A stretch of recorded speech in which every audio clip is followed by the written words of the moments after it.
The top view of a line PQ is 70 mm long and makes an angle of 45 degree with XY.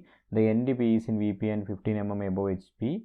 The end Q is 30 mm above HP and the whole line is located in first quadrant. Draw its projection and find its true length of its elevation, inclination with the reference planes and also locate its traces. ഫസ്റ്റും സെക്കൻഡും question നോക്കുമ്പോൾ അതിൽ first question ആണ് എളുപ്പം. അതിൽ trace ഒന്നും വരയ്ക്കേണ്ട, അത് വരയ്ക്കാനും എളുപ്പമാണ്.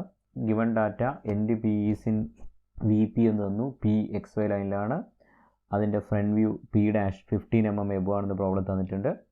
പിന്നെ തന്നിരിക്കുന്നത് ടോപ്പ് വ്യൂയുടെ ലെങ്ത് ആണ്, അത് 70 mm ആണ്. അത് വരയ്ക്കാൻ പറ്റും. അതിൻ്റെ inclination 45 degree with X Y തന്നു.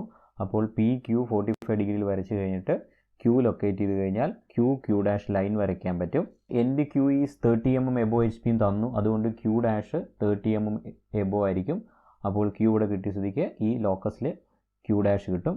P dash Q dash join ചെയ്താൽ ഫ്രണ്ട് വ്യൂ കിട്ടി. ഇനി ട്രൂ ലെങ്ത് ആണ് ഫൈൻഡ് ചെയ്യേണ്ടത്. ഫ്രണ്ട് വ്യൂ റൊട്ടേറ്റ് ചെയ്ത് എക്സ് വൈനെ പാരലാക്കി ക്യൂ ടു ഡാഷ് കിട്ടി. ക്യൂ ടു ഡാഷിനെ ക്യൂവിൻ്റെ ലോക്കസിലേക്ക് പ്രൊജക്റ്റ് ചെയ്യുമ്പോൾ ഇവിടെ പി ക്യൂ ടു കിട്ടും. പി ക്യൂ ടു ആണ് ട്രൂ ലെങ്ത്. അത് 73 mm ആണ് കിട്ടിയിരിക്കുന്നത്. അത് മേക്ക് ചെയ്യുന്ന ആംഗിളാണ് ഫൈ. അത് 42 ഡിഗ്രിയാണ് കിട്ടിയിരിക്കുന്നത്.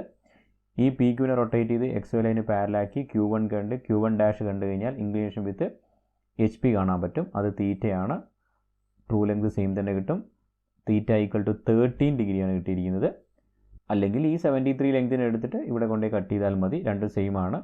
ഇനി ഇവിടെ വെച്ച് സ്റ്റോപ്പ് ചെയ്ത് പോകും പലരോടും. ബട്ട് സ്റ്റോപ്പ് ചെയ്യരുത്, ട്രേസ് ചോദിച്ചിട്ടുണ്ട്. അപ്പോൾ അതുകൊണ്ട് ഈ പി ഡാഷ് ക്യൂ ഡാഷിനെ എക്സ്റ്റെൻഡ് ചെയ്ത് എക്സ് വൈ ലൈനിൽ മീറ്റ് ചെയ്യുന്ന പോയിന്റ് ഹൊറിസോണൽ ട്രേസിൻ്റെ ഫ്രണ്ട് വ്യൂ എച്ച് ഡാഷ് കിട്ടും.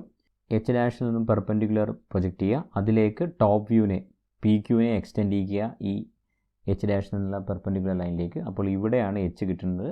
അതും ഒരു പ്രശ്നമാണ് ഈ പ്രോബ്ലത്തെ സംബന്ധിച്ചിടത്തോളം. സ്പേസിൻ്റെ ഒരു പ്രശ്നം വരും.